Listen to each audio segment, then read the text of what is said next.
Hello guys, this is Giovanni Rodriguez, co-founder of both an MSP business as well as a VoIP company. And today we're going to be talking about the challenges of choosing the right portfolio of services for your business.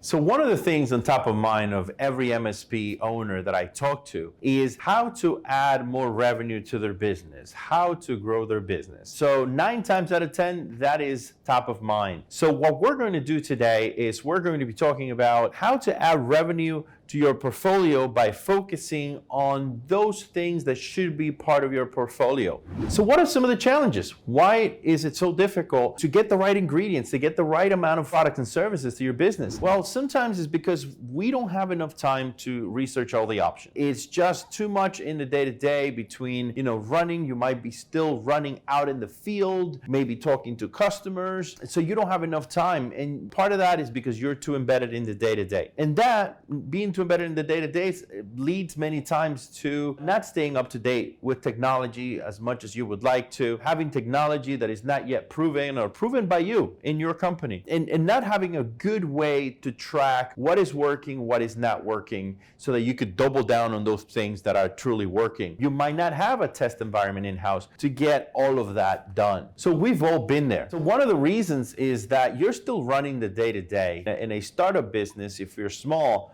you might still be running around and putting out fires and don't have the time to actually look at products and services. That is one of the difficult things about starting your own company. You have to come up with the right mix of ingredients, as opposed to if you were going into a franchise of that type of business where a lot of these things are already provided for you. But this is what makes you special. What is the breakdown of all the things that you're going to offer your customers? A lot of times it feels like you don't have enough time. Step away from the office and get some of those things in-house that you need to bring in. So we're going to show you lessons that we learned over the years, both as running an MSP and now as a VoIP provider through the channel. So lesson number 1 is to standardize your MSP by looking at the trend from the best-in-class MSPs. The truth is, you don't have to reinvent the wheel. There are a lot of larger MSPs that have already done it. And those MSPs are more than welcome to share with you, either through networking and some of the other things that I'm gonna share with you, how they got it done. In my experience, a lot of MSPs and a lot of very successful MSPs are very open book about how they did what they did. Lesson number 2 is to attend industry conferences. I know a lot of my friends do already, but if you're not attending industry conferences on a regular basis, I would say at least as a minimum twice a year, you're missing out on a few things. You're missing out on the incredible keynotes and presentations that are given by thought leaders in the industry. Also, there are vendor presentations where they're telling you the latest and greatest technology and how you can incorporate that to your business, how can you can make money with those technologies, and how can you make your customers happy, more secure, streamline their processes, and be that hero that you want to be for your customers. In a lot of these conferences also, there are breakout sessions, and my favorite part about the presentations, besides walking around and grabbing some goodies from the booths, is really the networking that happens in a lot of these events. We've made so many friends over the years that shared information with us, that were our sounding board, where if I had to call a friend and say, hey, I'm having this issue, how are you dealing with this? I've had years and years of relationships that I built over the years, even some of our staff. So go to the conferences, meet at the bar, make friends, schedule recurring calls of some of these people that you meet, and you'll reach a lot of success that way. Lesson number 3 is to choose services that help the company more than the product itself. Think about a new server. It's not just about installing the new server so that it has warranty. Think about the business processes that can be changed, that can be improved with these products and services. Is this product or service going to enhance the life of your customer? That is one of the things that I'm always looking for. When choosing a product, go deep. And what do I mean by go deep? It means it's not just signing that partner agreement or selling the product. Take advantage of everything that this vendor has to offer. And that might be beyond the product. It might be their marketing materials that they've put together for you.